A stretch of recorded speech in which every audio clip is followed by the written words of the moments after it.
So when that first call comes in. So what? So when that first call comes in. Yeah, don't push that away. Okay. When the first call comes in. When the first call comes in, and it's like the most crazy scenario you can think of, and it kind of gets you off track. You can give us as much as you want to, but a little basis of understanding. Are you a dog catcher? No. We're just playing with you. What kind of stuff is coming to you? Oh, so are you the problem solver? I am a problem solver. Actually, I have a plaque on my desk that says chaos coordinator. So,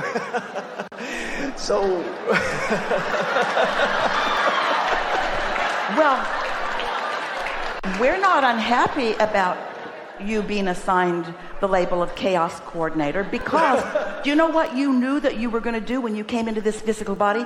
You knew that you were going to create clarity from chaos. Now stay with us. This is really important. You know what makes chaos? Chaos comes to you when you try to think your way out of a situation. Because everything you think about has these vibrational tentacles that remind you of something, remind you of something, remind you of something, remind you of something, remind you of something. When you try to think your way out of something, when you try to solve a problem with somebody by talking over the issues and talking out of it, it just activates all that stuff, and it makes it so cluttered that nobody can see what's going on. This is why we want to ask you to feel your way, to feel your way. So we want to hear more from you, but you've led us right into our favorite thing that is really new that we're just saying recently. Those of you who've been listening to us on the broadcast or even at the last seminar in San Antonio, this is the thing that we are saying because so many of you are at this place of wanting to understand this. You know how we were saying it's not perfectly clear even what word is on the other side of grief. If you ask someone what they want, usually they'll tell you more about what they don't want. And if you try to pin them down to give you more specifics about what they do want, they are usually tongue-tied. They usually cannot give you more specifics about what they do want. They are so aware of what they don't want. We were in Amsterdam a few months ago. A woman on the stage had had a bad relationship, wanted a new one, had found somebody she thought she wanted. And as she was talking to us about it, we asked her to give us some description about what she wanted. And she said, happiness, fulfillment, fun. And we said, too vague. She couldn't be more specific. She had a sort of general idea, but she hadn't thought about it or focused about it or felt it enough that there was any true point of attraction of what she did want. And so then when we realized where we were at with this, we said, well, talk to us about what went wrong with that last relationship. You should have heard the specifics that she had. Almost couldn't slow her down. Oh boy, the audience is laughing and relating, but too vague about what you do want. Whoa, very prolific in language about what you don't want. And so the next day, as Esther was getting ready, it was a 2-day workshop, and as Esther was getting ready to be ready for all of you, she was doing what she always does. She writes a focus wheel to sort of line her up, to make her realize the fabulousness of a gathering like this. And Esther was writing, it's like a focus wheel. She puts a me now, she'll put in the center, or right now, or today, or Atlanta. And then she'll just make some statements around it. And as she sat to do that, back behind the curtain before it started, the day after the first day of Amsterdam, she was writing a word and another word and another word, and we said, too vague. Ooh. She knew what we meant because she had had the experience of the day before. And now she was doing the same thing, but she didn't have to because she knew. And so then she began writing more. Ooh, I love the feeling of being behind the curtain and listening to the chatter of that happy crowd. Every now and again I hear a whoopee or a, hey, I didn't know you were coming, or an exhilarating cry out. In other words, she began describing in detail what it is like to stand here with all of these brilliant thinking, asking for, attracting people, and sort out not just where they are, but where they want to be, and watch them follow the through line and feel that feeling of clarification as it comes. Oh, Esther wasn't vague anymore. In other words, if there's anything that Esther could write on and on and on and on and on about, it's how wonderful it feels to her in so many ways to get to do this, you see. And so you did that about the drive to work. So what would you want to say now? Not when you first sat down to ask this question. What do you want to say about your value at that place where you can feel your way to solutions? You do it all the time. Remember, you have to be predisposed. So you have the plaque that says what? It says chaos coordinator. Chaos coordinator. So that's your label. We're going to give your label a definition. I poke around and become aware of the chaos. And in the launching of that rocket, in the knowing what we don't want, I launch all kinds of rockets of what I do want. And my inner being knows what they all are. And the way I coordinate the chaos is by looking for, identifying, isolating the feeling of calm, clear resolution. And when I focus myself into that feeling, then clarity comes to me. That's how it works every time. That's how it works every time. So most people, frankly, are just bowled over by the constant chaos of their life. Constant chaos. Sometimes it's just coming at you so fast you just can't even hardly catch your balance or your breath. Every day Esther does some processes, and one of them, it wasn't a process that we offered to her. It was a process that a friend of hers who had been a part of AA says that she does. It's acceptance. And so Esther thought, oh, I can do acceptance. I think I would like to think about what I accept. And by that she meant, from what she'd heard from her friend, it's accepting things that might be a little hard to accept. First thing Esther writes is her age. Quite a while she was gaslighting as she wrote it.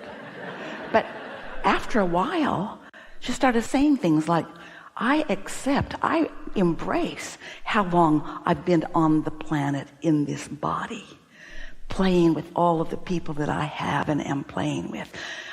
And then she'll write, I accept that contrast is a good thing. And I accept that self-interest, everybody's got it. And it really matters. Self-interest is real, and it's a good thing. And I accept that there's nothing really serious going on here. And I accept that things are always working out for me. And I accept that in every particle of the universe there's wanted and unwanted. And I accept that the law of attraction is real, and that it's responding to me, and that I'm presenting myself to the field of attraction, and it's doing its thing with me. No, it's doing my thing with me. It's doing my thing with me. It's doing to me what I've presented to it. It's not a clearinghouse.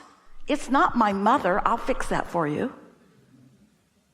It is giving me exactly what I am presenting, and now that I know that, I can present myself more deliberately. Yeah. So, coordinator of chaos, who called and what are they telling you? The most normal thing, or a sort of example of it if you want to. Yeah. You know, first thing in the morning somebody may call and... First thing in the morning, did you get that? Right off the bat, trouble comes my way. Did you hear what he said? He tried to be clever about it, but he said, first thing in the morning... I was doing so good. I was driving my car. I was feeling so good. I walked into the den of awfulness. And it was awful. First thing. And somebody may call and there may be a project that has fallen short. Maybe a permit didn't called in, an inspection didn't called in, or someone, was this an accident, or there's all kinds of craziness that actually happens. We're going to tell your story. So I'm driving happily to work, and when I get there, first thing in the morning, I get a phone call of somebody asking me to do what I'm being paid to do. Now, really, I'd rather work for a place where they didn't need anything like that. Because right. really, I'd like to just sit there all day and reflect on the drive I had in. Yeah, you're right. That's correct. So what if, because you know the potential of that, so what if you found the feeling place of being so good at your job you are, and how when you're tuned in, tapped in, turned on, which we know it's hard to do if it gets out of balance right away, or it's hard to do when somebody that you've really been noticing often doesn't do what they're supposed to do. And you've given yourself the label, not just coordinator of chaos, but cleaning up of everybody's messes. Yeah. Why do I have to do their job? If they'd just watch what they were doing in advance, I wouldn't have a job, actually. I wouldn't have a job, actually. You're getting the drift of where we're going with this. I am. Yeah. Satisfaction. Satisfaction is on the other end of all those of grief and boredom and loneliness. Satisfaction comes from only one place. It comes from moving in the direction of something that I've identified that I want. So there are two things that really goose up satisfaction: making more clear statements and identification of what you do want, and then focusing more on that. But rather than trying to define what you want, because it's chaos. Do you ever hear yourself saying, I didn't even know that something like that was possible. Just when I get everything fixed that could possibly go wrong, they think up new stuff to break. It's interesting how it happens, isn't it? What if instead of feeling like that, you are just feeling confident? You walk in there, you've got the feeling place of being good at your job, and you've practiced feelings of interest. You like to be good at what you do. For a while, Esther, this was a long time ago when cars were different and there were buttons that you locked your car with up on the top, and people were locking themselves out of their cars all the time. And Esther was like a genius with a hanger. She could get any car opened within just a really short period of time. She was so good at that. She had a hanger in the car. And everywhere they went, Jerry and Esther, they were always together, there it was again. And one day Jerry said, I'm leaving that hanger home. I'm just going to leave it home, because everywhere you go, there's something for you to fix. Well, he had a point, because the law of attraction is like that. But the point he was missing is, ooh, isn't it fun to do something helpful when somebody's in a jam? Don't you like to have a solution? And doesn't it seem logical to you? Oh, we've never said this before. This is a credit to you all. This is a new statement. The problem and the solution are both in the room at the same time. The problem and the solution are in the same room at the same time. And so, isn't it logical that solutions are what you're looking for in your expansion process?